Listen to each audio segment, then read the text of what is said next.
Bismillahirrahmanirrahim. Assalamualaikum warahmatullahi wabarakatuh. Waalaikumsalam warahmatullahi wabarakatuh. Selamat siang. Yang saya hormati Pak Camat yang diwakili oleh Pak Kasibende, yang saya hormati Kepala Desa Torarangan dan jajaran aparat Desa Torarangan, yang saya hormati Ketua BPD dan anggota yang sempat hadir, LKD, Lembaga Kemasyarakatan Desa, Karang Taruna, PKK, tokoh adat, imam desa, dan bapak-bapak ibu-ibu beserta musyawarah desa pembahasan APBD tahun 2025. Ya, jadi saya sampaikan beberapa hal yang terkait dengan kegiatan terkini.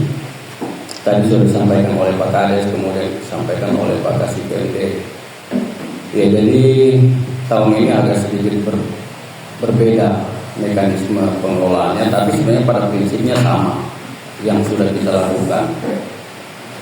Cuman kita kadang dengan hal-hal baru itu jadi barang yang aneh juga, padahal barang ini hal yang sama, cuman posisi dan tempat yang kadang itu berbeda.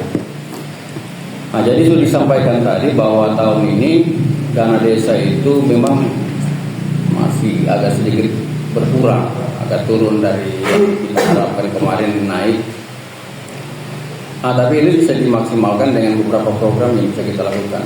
Nah, sebenarnya dari PMK kemarin kemudian ada peraturan Menteri Desa yang mengatur tentang prioritas, kemudian keluar lagi Permendes nomor 2 tentang ketahanan pangan yang fokus kepada ketahanan pangan yang disampaikan tadi. Tapi ada 8 agenda sebenarnya yang bisa dilakukan desa dengan menggunakan itu. Salah satunya misalnya BLT tadi, kemudian isu perubahan iklim, kemudian masih ada stunting, kemudian masih ada juga yang berkaitan dengan kegiatan-kegiatan lokal desa yang dimusyawarahkan kemarin.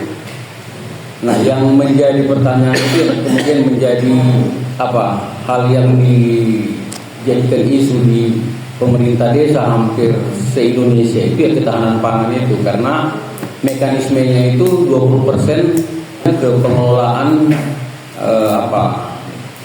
sebenarnya dia diarahkan kepada bisnis oriented, kepada pengelolaan, makanya larinya ke BUMDes. Nah, sekarang pertanyaannya apa BUMDes ini siap atau tidak? Nah, di Permendes nomor 2 itu ada 3 kategori yang disampaikan. Kalau misalnya BUMDes tidak siap, maksudnya tidak siap itu ada banyak hal. Pertama, kesiapan pengurusnya, kemudian kesiapan legalitasnya, misalnya sertifikat badan hukumnya. Kalau belum ada, itu tidak bisa BUMDes. Makanya opsi yang kedua yaitu koperasi yang bisa berafiliasi dengan pemerintah desa yang memberikan manfaat pengelolaan ini. Kalaupun koperasi tidak ada, berarti pemerintah desa membuat TPK namanya. TPK khusus ketahanan pangan 20%. Tapi TPK khusus itu hanya berlaku 1 tahun ini.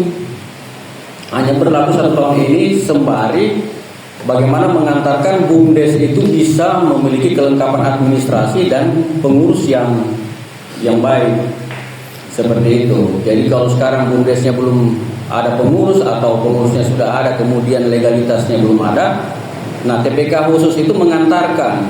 Tapi sebenarnya ada skenario yang bisa dilakukan. Kenapa tidak TPK khusus itu juga diambil dari pengurus BUMDes, kemudian itu nanti menjadi cikal bakal unit usaha ketahanan pangan di BUMDes nanti. Karena harapannya ketahanan pangan 20% ini itu bukan biaya habis pakai kayak kegiatan kita bangun drainase, kita bangun tidak, karena 20% ini nanti akan ada profitnya, ada timbal baliknya. Jadi kalau saya makanya arahnya ke BUMDes supaya ini digunakan untuk caranya bisa dikelola BUMDes untuk ada keuntungan, seperti begitu.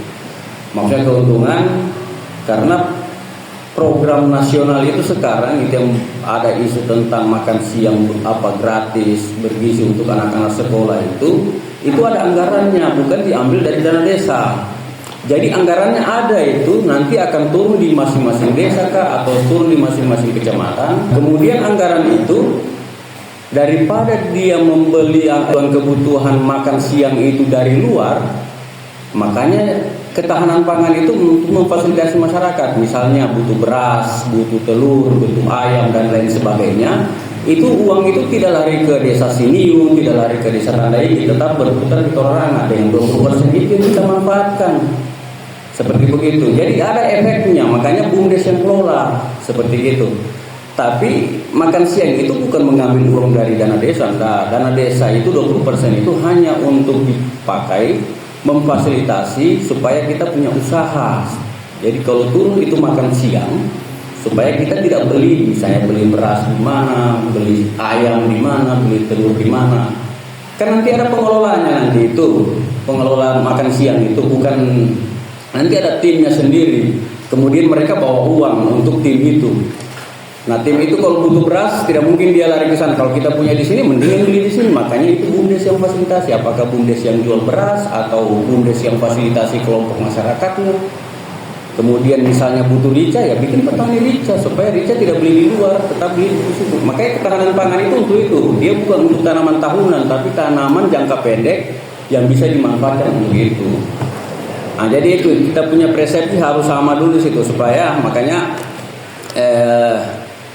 TPK khusus itu dibutuhkan hanya mengantarkan.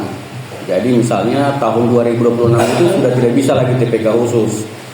Harus BUMDes. Makanya kalau misalnya kita punya BUMDes belum siap, ya dipersiapkan mulai sekarang karena ke depan itu nanti BUMDes yang kelola itu. Tapi kalau BUMDes sudah siap, silakan 20% itu ditransfer ke BUMDes karena harus ada bukti transfer penyertaan modal. Makanya penyebutannya penyertaan modal. Masuk di anggaran penyertaan modal. Sedang pandanganku